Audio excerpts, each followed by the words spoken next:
Zer nabarmenduko zenuke master honen inguruan? Sí que destaco del máster el énfasis que hace sobre todo en la emocionalidad de las personas y en el trabajo de la actitud de cada uno frente a los retos. Yo creo que ahí está el punto de diferencia de este programa, pues yo creo que a partir del trabajo y del sacrificio de uno mismo se pueden conseguir muchas cosas, y el trabajar la actitud y tener siempre una actitud positiva y siempre proactiva de cara a los nuevos retos, ese trabajo es lo que ha marcado la diferencia, por lo menos en mi caso, para poder afrontar el futuro con mayor base y mayor sostenibilidad.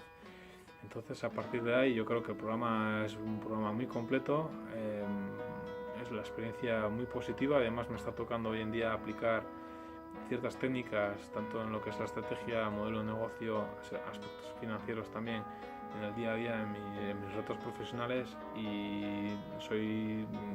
total defensor de este programa, y yo creo que es una herramienta